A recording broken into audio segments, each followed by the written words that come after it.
Kita baca bersama-sama, 2, 3. Lalu dia berkata kepada mereka, pergilah ke seluruh dunia, beritakanlah Injil kepada segala makhluk. Siapa yang percaya dan dibaptis akan diselamatkan, tetapi siapa yang tidak percaya akan dihukum. Tanda-tanda ini akan menyertai orang-orang yang percaya. Mereka akan mengusir setan-setan demi namaku. Mereka akan berbicara dalam bahasa-bahasa yang baru bagi mereka. Mereka akan memegang ular, dan sekalipun mereka minum racun laut, mereka tidak akan mendapat celaka. Mereka akan meletakkan tangannya atas orang sakit, dan orang itu akan sembuh. Sesudah Tuhan Yesus berbicara demikian kepada mereka, terangkatlah dia ke sorga, lalu duduk di sebelah kanan Allah. Mereka pun pergilah memberitakan Injil ke segala penjuru, dan Tuhan turut bekerja dan meneguhkan firman itu dengan tanda-tanda yang menyertainya. Amin. Nah, kalau sudah membaca ayat ini, kira-kira apa pesan Tuhan bagi kita? Apa? Ya, memberitakan Injil. Tuhan katakan pergi, kabarkan Injil ke seluruh dunia, lalu yang percaya baptiskanlah. Nah, apakah kita sudah melakukan pesan Tuhan ini? Sudah melakukan? Pertanyaan dari judul khotbah yang kita ambil kali ini yaitu, sudahkah kita bertanggung jawab kepada Tuhan? Orang yang bertanggung jawab kepada Tuhan itu pasti melakukan pesannya Tuhan, perintahnya Tuhan. Amin. Ingat, sebagai murid Tuhan, kita harus melakukan tugas dari guru kita, yaitu Tuhan Yesus. Sebab itu adalah tanggung jawab kita sebagai seorang murid. Nah, sebagai anak Tuhan, kita juga harus melakukan perintah dari Bapa kita. Sebab itu merupakan bukti bahwa kita mencintai Bapa kita, ya. Bukti kita sebagai seorang anak. Nah, pertanyaannya, sudahkah kita melakukannya? Sudahkah kita menjadi murid yang bertanggung jawab terhadap guru kita? Sudahkah kita menjadi anak yang bertanggung jawab terhadap Bapa kita?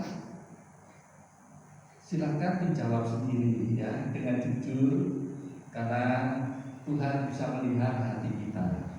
Kalau terhadap saya, saudara mungkin bisa bohong, karena saya juga nggak tahu apa yang ada dalam hati saudara, dan saya tidak tahu apa yang saudara kerjakan. Tetapi Tuhan tahu apa yang kita lakukan. Nah, pesan Tuhan yaitu kita harus mengabarkan Injil untuk menyatakan bahwa Tuhan kita adalah Tuhan yang baik. Kalau kita belum melakukan pesan Tuhan, perintah Tuhan ini, ayo kita segera melakukannya. Ingat, waktunya jangan terus.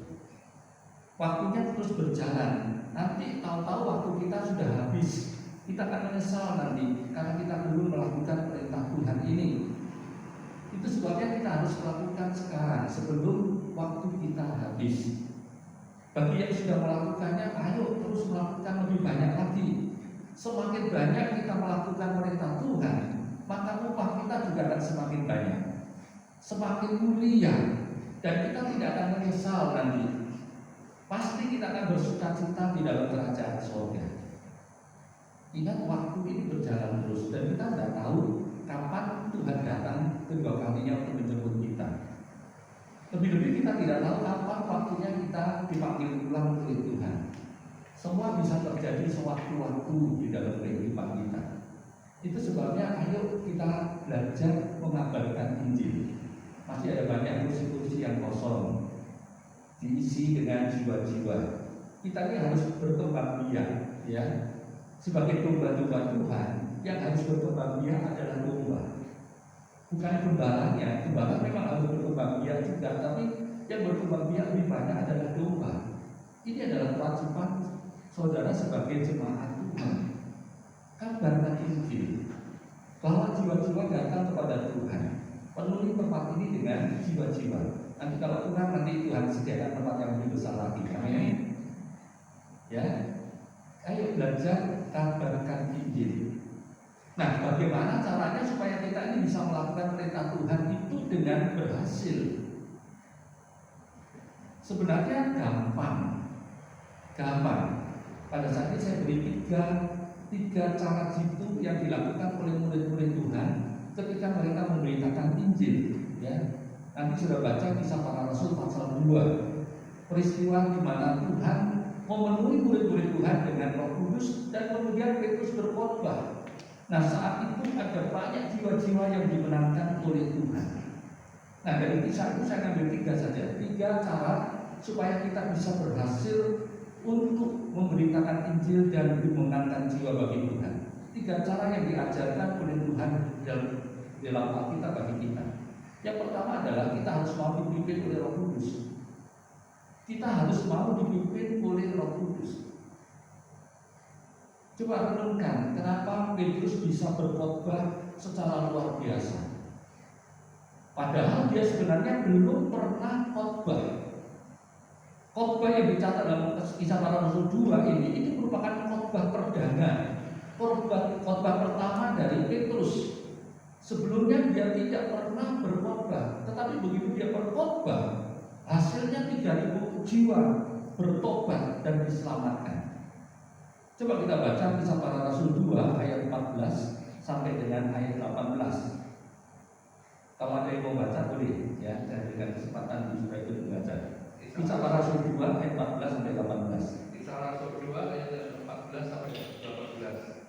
Maka bangkitlah Petrus berdiri dengan ke-11 rasul itu, dan dengan suara nyaring ia berkata kepada mereka, "Hai kamu orang Yahudi dan kamu semua yang tinggal di Yerusalem, ketahuilah dan camkanlah perkataanku ini.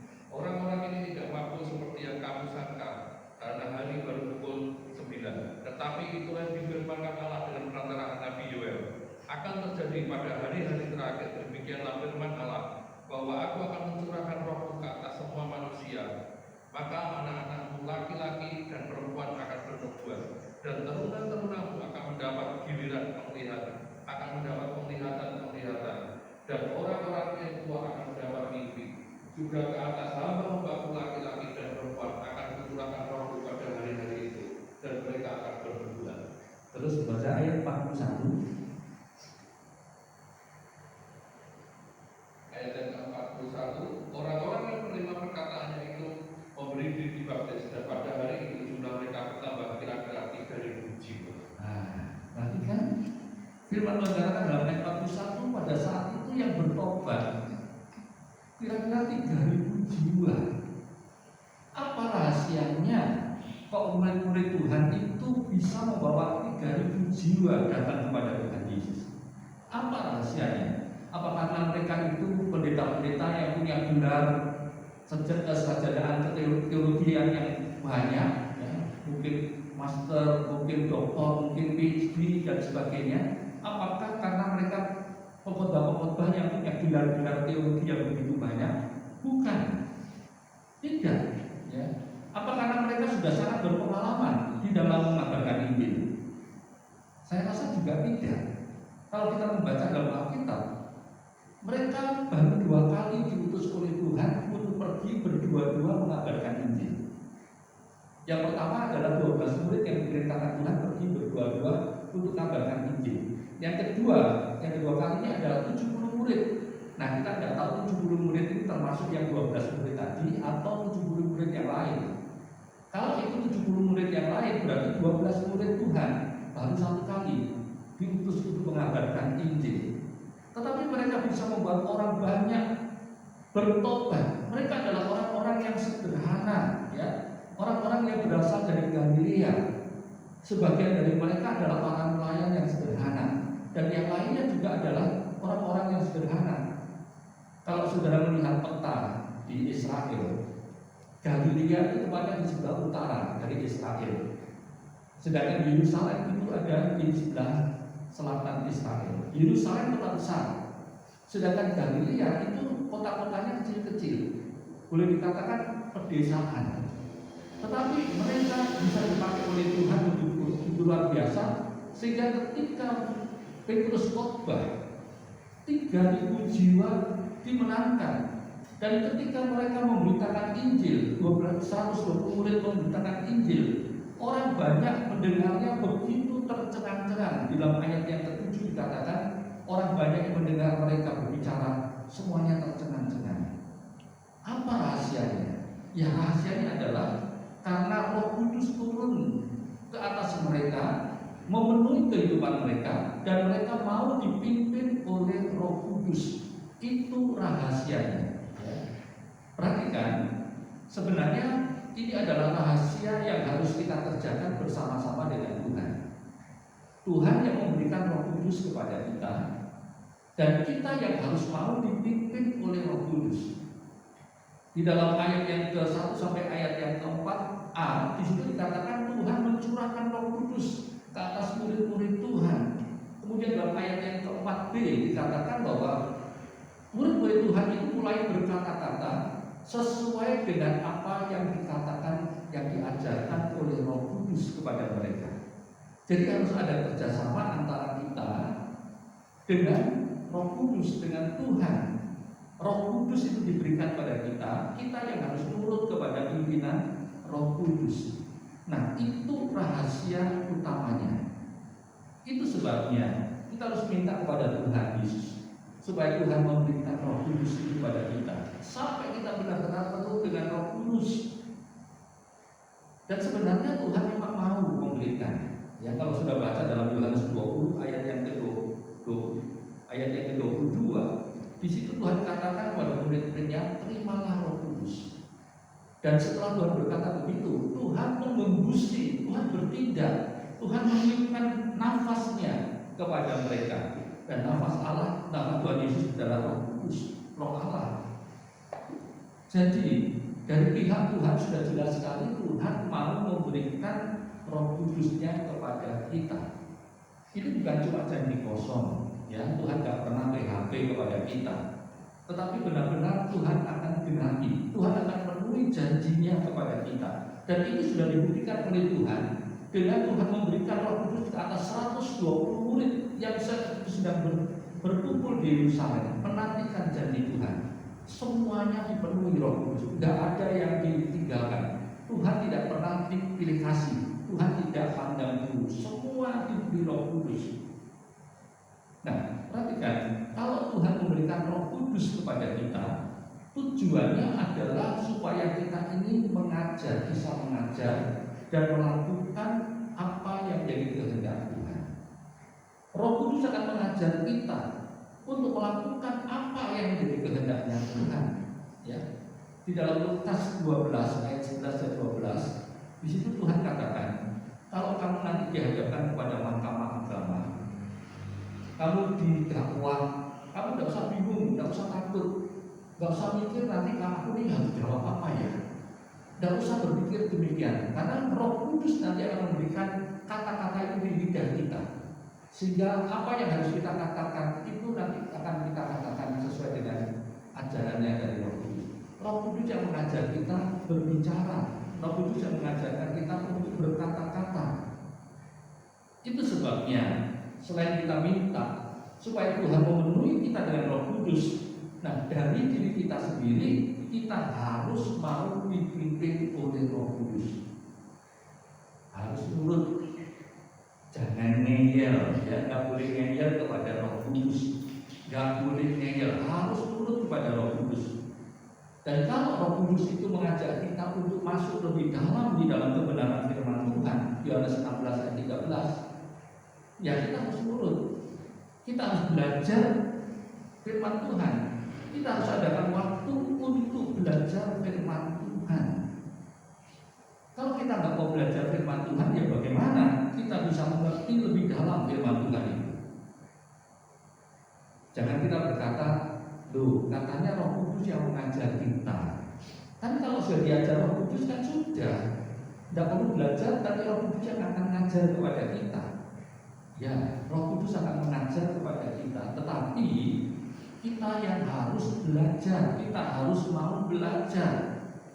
Kalau gurunya ngajar, tapi muridnya nggak mau belajar, kira-kira muridnya bisa jadi murid yang pandai atau enggak?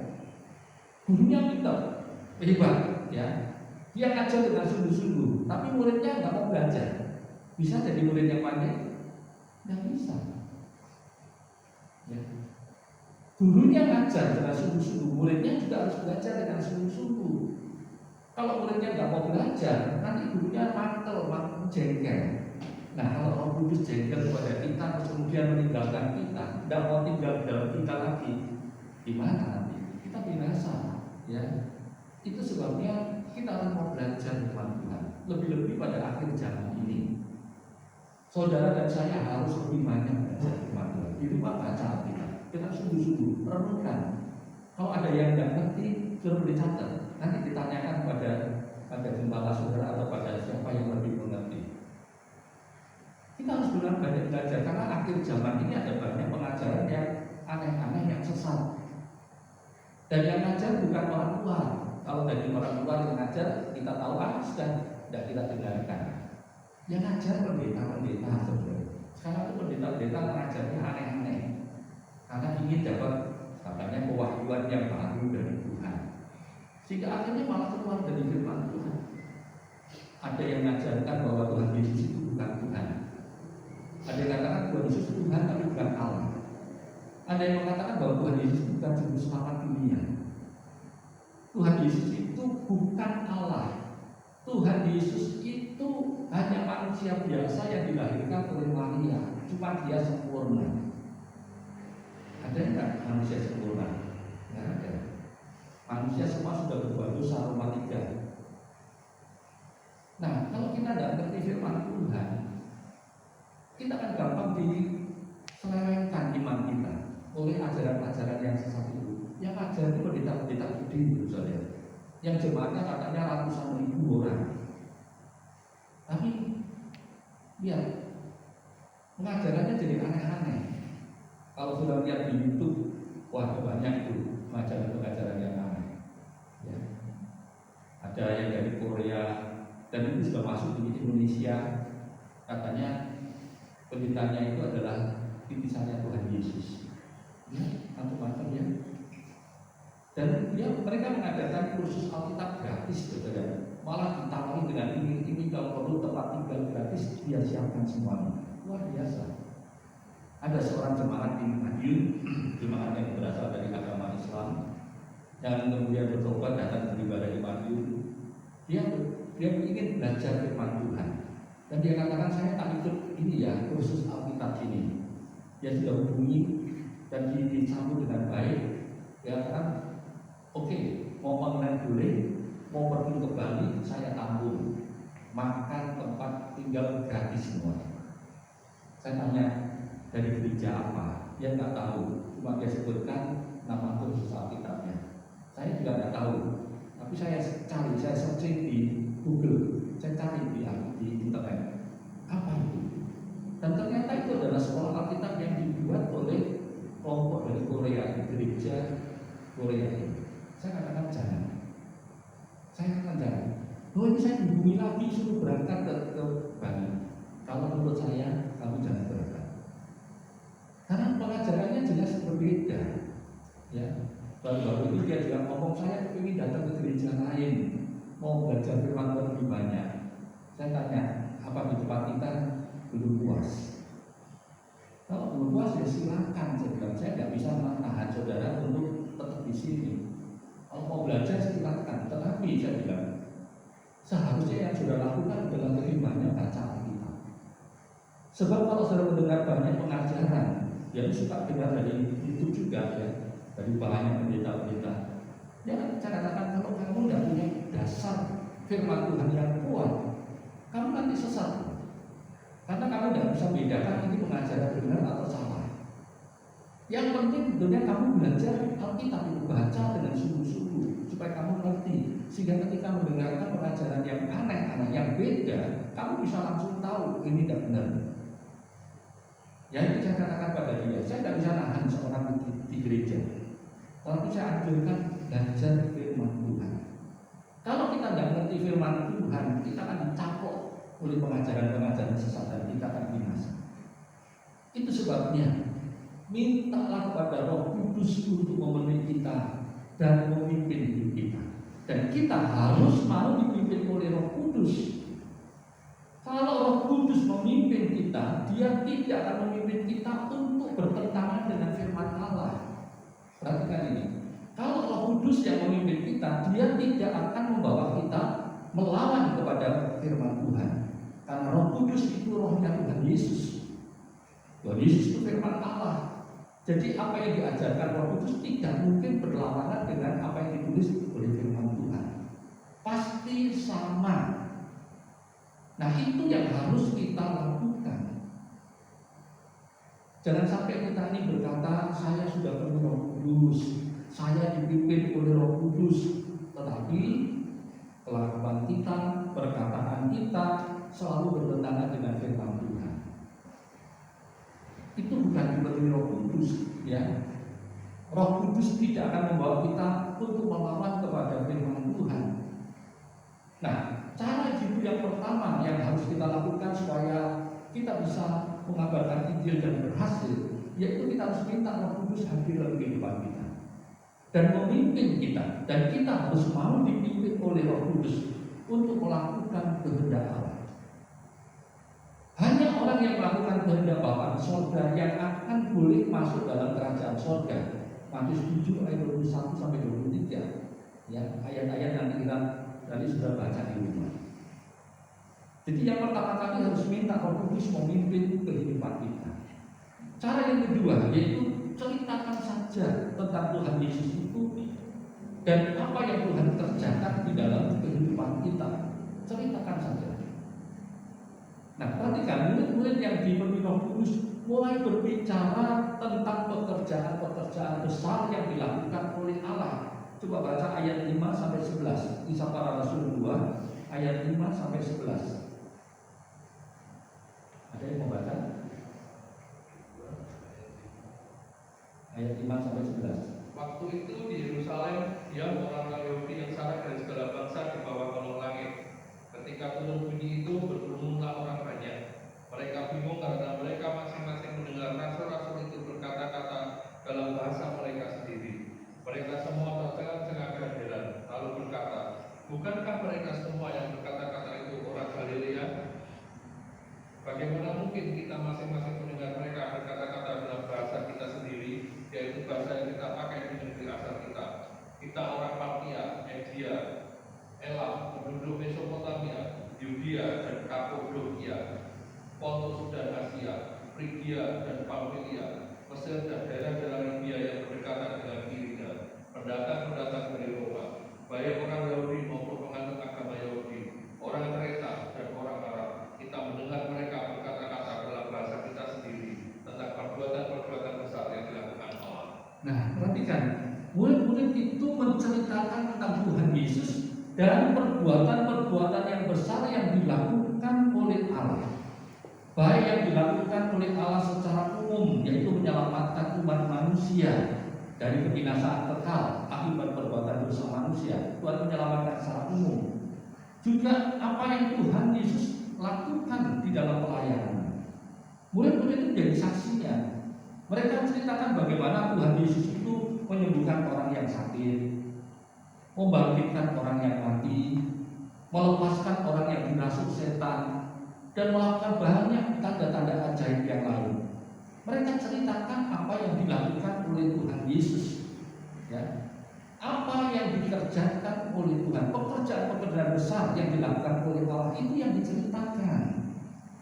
Dan itu yang harus kita ceritakan kepada semua orang.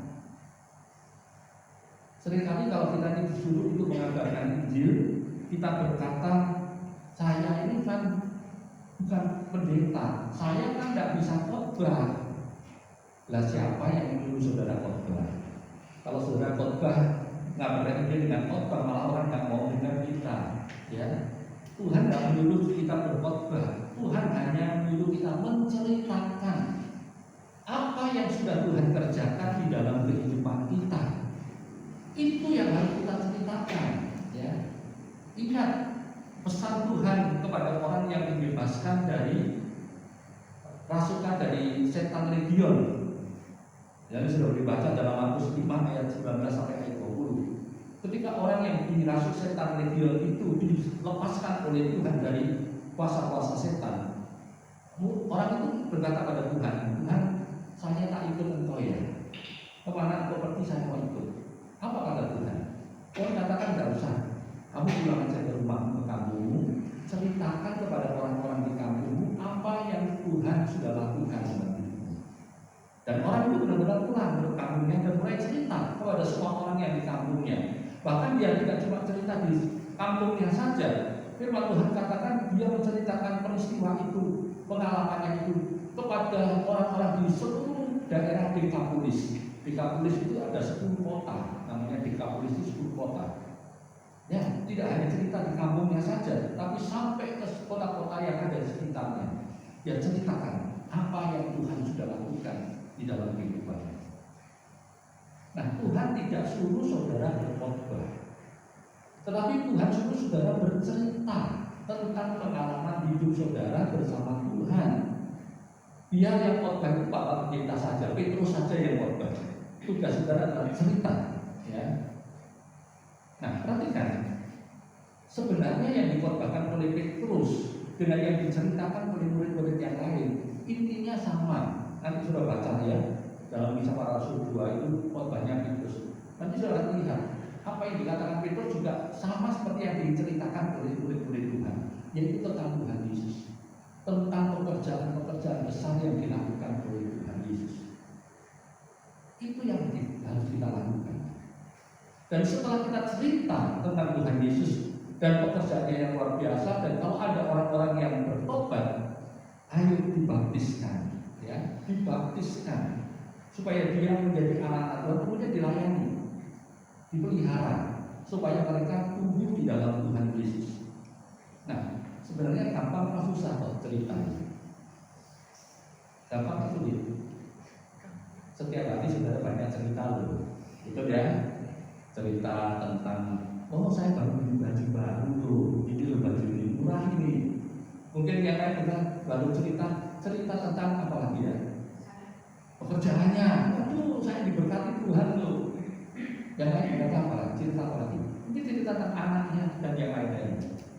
Setiap hari biasanya kita memang cerita, tapi pernahkah kita cerita tentang Tuhan Yesus? Waduh, angin itu tidak ada susah.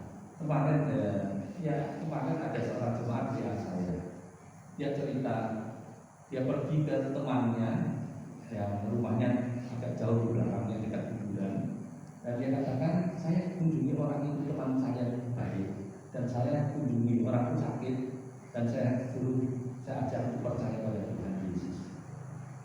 Dia hanya cerita, padahal ini baru aja suaminya meninggal dunia. Dia ceritakan tentang Tuhan Yesus. Dan dia katakan, si Tuhan orangnya, saya tanya, mau tidak terima Tuhan Yesus? Mau. Saya katakan, kunjungi.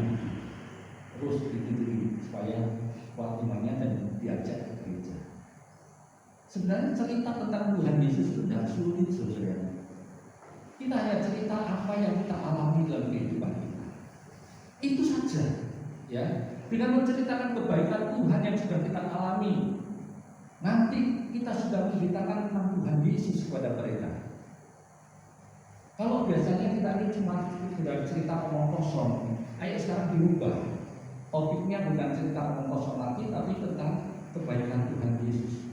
Lebih-lebih kalau kita ini seringkali ngomongnya bukan tentang pekerjaan atau apa, tapi kita seringkali ngobrolnya tentang kekurangan orang lain, kesalahan orang lain. Kita suka gosip, kita suka rasan-rasan. Ayo stop, berhenti, dan mulailah cerita tentang Tuhan Yesus. Itu lebih berguna daripada kita cerita tentang keburukan orang lain, ya.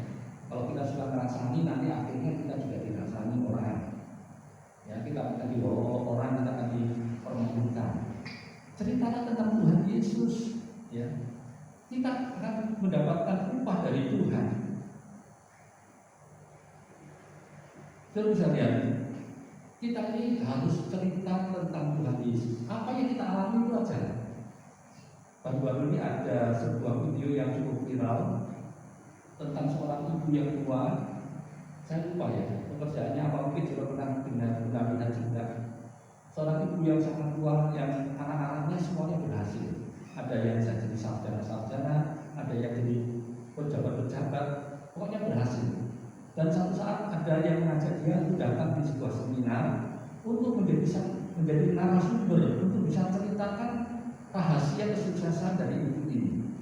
Nah, ketika dia sampai di tempat itu dan para peserta seminar mulai tanya kepada dia, "Bu, apa rahasianya? Kok ibu bisa sukses menyekolahkan anak-anak sampai lulus jadi sarjana, sampai jadi pejabat-pejabat?" Ibu ini ditanya, dia bingung. Dia cuma ngaku, tidak bisa jawab. Apa ya rahasianya? Dia bilang tidak tahu. Orang lain tanya macam-macam pertanyaan dilontarkan. Ibu ini juga tidak bisa jawab.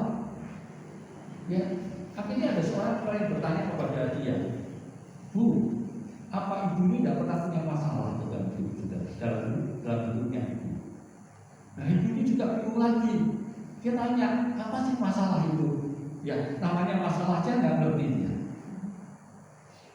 Nah, kemudian yang tanya, contoh ini Bu contohnya. Kalau ibu besok pagi harus membayar uang sekolah dari anak-anak ibu, padahal hari ini sebenarnya ibu tidak punya duit. Apa yang ibu lakukan? Nah, ini mulai dong ya. Oh, itu toh yang dinamakan masalah. Ya katakan gampang. Saya tinggal berdoa pada Tuhan Yesus, minta berkatnya Tuhan. Kalau besok saya harus bayar uang sekolah anak-anak, hari ini Tuhan membuat ada orang yang memborong jualan saya, sehingga besok saya bisa bayar. Sederhana, dia kan gampang, tinggal berdoa pada Tuhan Yesus. Nah, sebenarnya gampang tidak sulit atau sulit tidak cerita tentang Tuhan Yesus? Gampang ya, tinggal kita mau atau enggak. Ya, itu sebabnya ayo belajar. Untuk ceritakan Tuhan Yesus kita nggak perlu teori-teori yang macam-macam, ya. Nggak usah pakai banyak teori, nggak usah pakai bahasa-bahasa yang muluk-muluk yang tinggi-tinggi. Pakai bahasa yang sederhana aja. Ceritakan kebaikan Tuhan yang sudah kita alami, itu aja yang harus kita lakukan. Mulai sekarang ayo belajar mengucapkan kata-kata yang berguna, kata-kata yang menguatkan iman, kata-kata yang bisa membangun iman. Ya, coba dibaca Efesus 4 ayat 29. Efesus 4 ayat 29. Janganlah ada perkataan kotor keluar dari mulutmu, tetapi pakailah perkataan yang baik untuk membangun, di mana perlu supaya mereka yang mendengarnya beroleh kasih karunia. Iya, makasih. Jangan ada perkataan kotor keluar dari mulutmu.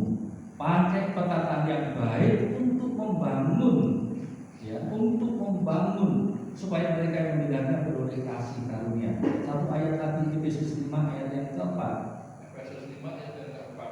Demikian juga perkataan yang kotor, yang kosong atau yang sembrono, karena hal-hal ini tidak pantas, tetapi sebaliknya ucapkanlah syukur. Nah, Tuhan katakan jangan ucapkan perkataan yang kotor, yang kosong, yang sembrono, karena semuanya tidak pantas kita ucapkan sebagai anak-anak Tuhan. Yang harus kita lakukan adalah mengucap syukur. Ya, jangan mengucapkan kata-kata yang sia-sia. Lebih-lebih jangan mengucapkan kata-kata yang merusak iman orang lain, iman teman kita. Yang harus kita ucapkan adalah kata-kata yang bisa membangun, sehingga orang yang mendengarnya boleh tumbuh bersama-sama kita menjadi anak-anak Tuhan yang semakin baik. Ya, itu cara jitu yang kedua yang harus kita lakukan. Dan cara jitu yang ketiga yang harus kita lakukan adalah tunjukkan cara hidup kita yang baik seperti yang diajarkan oleh Tuhan. Ya. Tunjukkan cara hidup kita yang baik yang seperti yang diajarkan oleh Tuhan. Nah, kembali kepada kisah para rasul 2. Jemaat mula-mula pada saat itu tidak hanya bercerita tentang pengalaman bersama Tuhan Yesus saja, tetapi juga mereka menunjukkan cara hidup yang baik, ya, seperti yang diajarkan oleh Tuhan. Mereka hidup saling mengasihi, bukan cuma omong kosong tok, tetapi mereka praktek menghidupi kasih itu di dalam kehidupannya. Coba baca Kisah Para Rasul 2 ayat 44 sampai 47. Kisah Para Rasul 2 ayat 44 sampai 47. Dan semua orang yang telah menjadi percaya tetap bersatu, dan segala kepunyaan mereka adalah kepunyaan bersama. Dan selalu ada dari mereka yang menjual harta miliknya,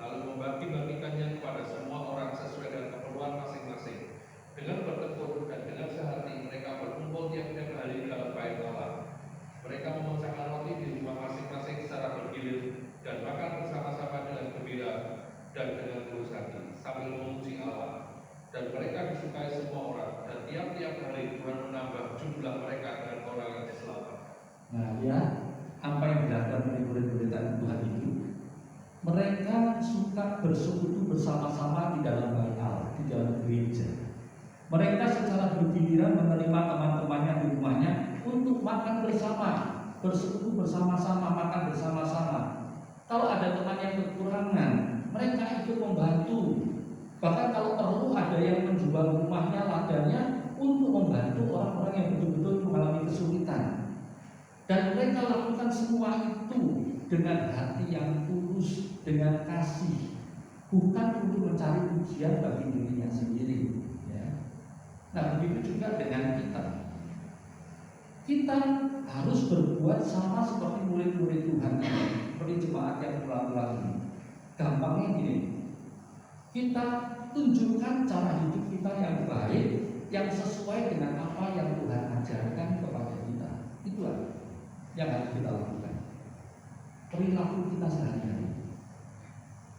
Coba baca Sakaria 7 ayat 9 dan 10. Ini yang Tuhan ajarkan. Sakaria 7 ayat ke-9 dan ke-10. Beginilah firman Tuhan semesta Allah. Laksanakanlah hukum yang benar dan tunjukkanlah kesetiaan dan kasih sayang kepada masing-masing.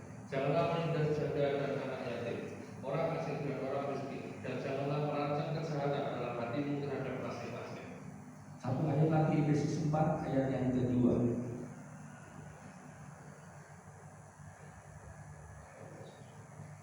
Efesus 4 ayat yang kedua. Efesus 4 ayat yang kedua. Hendaklah kamu selalu rendah hati, lemah lembut dan sabar.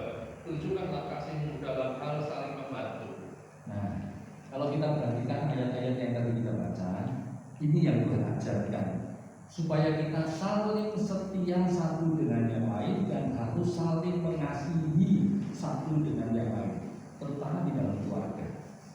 Suami istri harus setia, ya. Jangan sampai suami suka selingkuh, istri suka selingkuh, saling menyakiti, jangan. Harus saling setia. Kemudian harus saling mengasihi, bukan cuma dengan menyanyikan lagu-lagu cinta saja atau membuat puisi-puisi cinta saja, bukan, tetapi dengan mempraktekkan kasih itu dalam kehidupan kita. Kalau ada teman kita yang perlu ditolong, benar-benar perlu ditolong, bukan kata malas ya, tapi karena betul-betul perlu ditolong, ya kita belajar menolong. Dan yang ditolong jangan terus akhirnya kalau itu saya lain kali minta tolong lagi, memanfaatkan kebaikan orang, tidak boleh ya. Kita adalah anak-anak Tuhan, harus hidup sesuai dengan keinginan Tuhan. Kalau yang betul-betul perlu ditolong, ya ditolong. Kalau yang pura-pura minta ditolong pada karena malas nggak mau kerja, jangan ditolong, malah ditegur aja ya. Orang yang seperti itu nggak perlu ditolong. Yang butuh pertolongan, betul-betul butuh pertolongan, itu harus kita tolong ya. Sebagai murid-murid Tuhan, sebagai anak-anak Tuhan, kita harus menunjukkan cara hidup yang baik selama kita tinggal di dalam dunia ini. Itu adalah perintahnya Tuhan. 1 Petrus 2 ayat yang ke-12. Coba baca. 1 Petrus 2 ayat 12. Milikilah cara hidup yang baik di tengah-tengah bangsa-bangsa bukan Yahudi, supaya apabila mereka memfitnah kamu sebagai orang berjana, mereka dapat melihatnya dari perbuatan-perbuatanmu yang baik dan memuliakan Allah pada hari Dia melawan mereka. Nah, Tuhan katakan milikilah hidup yang baik, cara hidup yang baik di tengah-tengah orang lain, ya, di tengah-tengah orang yang tidak percaya kepada Tuhan. Tunjukkan kita ini adalah anak-anak Tuhan, memiliki cara hidup yang baik, yang sesuai dengan yang diajarkan oleh Tuhan. Nah, kalau kita mau melakukannya, maka Tuhan akan dimuliakan dalam kehidupan kita, dan orang-orang itu akan melihat dia, kok beda ya. Orang Kristen yang satu itu kok beda ya dengan orang-orang yang lain. Apa rahasianya? Nah, mereka akan bertanya-tanya dan itu kesempatan kita cerita. Iya, karena saya punya Tuhan Yesus. Kalau mau jadi baik, ayo ikut sama-sama saya, percaya pada Tuhan Yesus. Nah, dengan menunjukkan cara hidup yang baik itulah, maka kita akan bisa menunjukkan gimana kehidupan sebagai anak Tuhan itu, gimana kehidupan sebagai murid Tuhan. Itu yang akan membuat banyak orang datang kepada Tuhan Yesus. Sama seperti yang dialami oleh orang-orang dari gereja awal saat itu, lewat tindakan mereka, lebih banyak orang yang percaya pada Tuhan Yesus. Dari 3.000 orang berkembang jadi 5.000 orang lebih. Karena melihat cara hidup dari jemaat yang begitu baik. Dan ingat, apa yang kita lakukan ini bukan untuk topeng, bukan untuk pura-pura saja, tapi harus keluar dari hati. Amsal pasal yang keempat ayat 23 mengatakan bahwa hati ini adalah sumber kehidupan kita. Kalau hati kita ini jahat, nanti apa yang kita ucapkan ya jahat, yang kita kerjakan juga jahat. Tapi kalau hati kita baik, kata-kata kita akan baik, apa yang kita kerjakan juga akan baik, dan kita akan bisa mempermuliakan Tuhan. Dan kalau kita selalu mempermuliakan nama Tuhan lewat kehidupan kita, ada saatnya Tuhan akan memberikan upah pada kita. Apa yang kita kerjakan tidak ada yang sia-sia.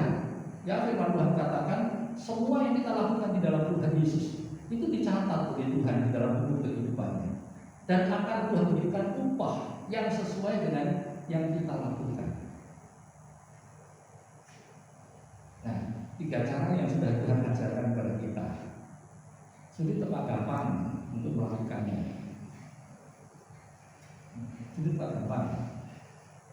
Gampang. Yang pertama tadi apa?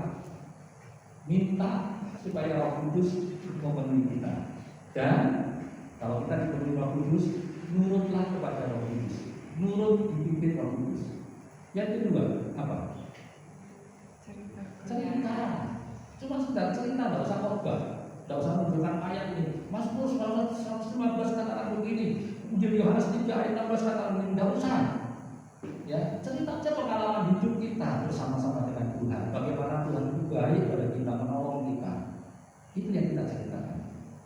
Dan yang ketiga, tunjukkan cara hidup yang baik. Bukan cuma ngomong doang, tapi sertai dengan tindakan yang nyata. Kalau kita berkata saya mengasihi engkau, ya bukan kita mengasihi benar-benar. Kalau ada yang perlu ditolong, tolong. Tapi kalau terus jadikan langganan, ya kita harus pakai hikmat. Jangan terus dituruti terus, nanti jadi orang malas. Terus dijaga kita terus. Ya, saya sebagai pendeta banyak orang-orang yang seperti itu. Ya, 1 kali, 2 kali, 3 kali saya tolong. Saya lama-lama saya bilang jangan berharap pada manusia. Ada saatnya saya akan nolong kamu, berharap kepada Tuhan. Ya, supaya mereka itu percaya berharap pada Tuhan, bukan kepada manusia, bukan kepada kita. Arahkan semuanya kepada Tuhan. Itu yang harus kita lakukan di dalam kehidupan kita. Dan ingat, kalau kita sudah mengabarkan Injil dan kita bisa membawa jiwa-jiwa datang kepada Tuhan Yesus, hati-hati, jangan sombong. Jangan terus berkata, ini loh aku sudah mengangkat banyak jiwa loh, gereja ini perlu kata aku loh. Jangan sombong. Ya, kalau kita jadi sombong, nanti kita menjadi musuhnya Tuhan. Celaka kita. Kita harus bersyukur karena kita bisa memberitakan Injil. Dan jangan minta upah. Jangan minta upah dari gereja. Ya. Ada gereja-gereja yang memberi upah. Kalau kamu bawa 1 jemaat di gereja, kamu dapat sekian, ada uangnya. Atau dengan pakai poin, kamu dapat poin sekian. Nanti kalau poinnya sudah berkumpul, bisa ditukarkan ini dan itu. Ada gereja-gereja yang pakai cara itu. Tapi itu bukan caranya Tuhan.